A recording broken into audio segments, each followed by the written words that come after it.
Is paying points worth it? That's the topic of our question today. So welcome to Q&A Wednesday. I'm so glad you joined me. If you like this video, please share it out and hit that like button. I put out videos multiple times a week, so you can also ring that bell. So when you think about points, a point is a discount point should allow you to buy down your interest rate so you actually have a lower interest rate. In some cases, a person has to pay points on a conventional loan, for example, because they have a lower credit score or they're buying an investment property. But that's not what we're going to talk about today. We're going to talk about the option of paying points, what that means, and then evaluating whether it's worthwhile for you or not. So a point is a percent that you pay according to your loan amount that gives you a lower interest rate. As a rule of thumb, when you pay 1 point, it's 1% of your loan amount. So a $200,000 loan would be $2,000 for each point, and it should at least buy your rate down by a quarter percentage point, 0.25%. Now, if you're able to take 1 point and buy it down by further than a quarter percentage point, that is known as a really good buy, maybe 3/8, or in some cases, once in a while, a half a percentage point. So we're going to evaluate that today. When you see points, you'll see them on either the loan estimate or the closing disclosure on box A, box A, page 2, that says discount points. And I've already defined what a point is. And so what you want to ask your loan officer is, what is my par rate?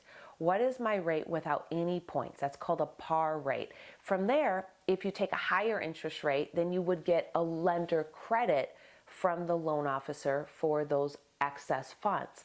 And if you buy points or pay a fee, then you'll be getting a lower interest rate than the par rate and paying an upfront cost for that. All right, let's take a look at this table and really get a feel for what that looks like. In this example, this is a $200,000 loan amount. In my example, we have an interest rate of 5%. Now, the 5% interest rate is the rate without any points in this example. This is only an example. This isn't what current interest rates are. It would make your principal and interest payment $1,074 without paying any points, so that's the par rate. If you pay 1 point, going over to the next box in the table, that would give you, in this example, an interest rate of 4.625, making your principal and interest payment $1,028. It would have cost you 1 point or $2,000. And then what you want to know is, you want to know what is the cost to recoup my money, my $2,000, or the break-even point. So you simply take the cost of the buy down, which was $2,000 in this table, and you divide it by your monthly savings, which is $46 a month, and it takes you about 43 months to recoup that money, 43.5 months, or less than 4 years. And then in the final box, if you pay 2 points, in this example, it'll get you an interest rate of 4.375, giving you a payment of $999, costing you $4,000, and that's $75 a month. So in the course of time, it takes you 53 months to recoup that money. So I said earlier, the rule of thumb is that 1 percentage point buys down your interest rate by a quarter percentage point. So this first point, I would think, would be a good buy if you're going to stay in your home for more than 4 years.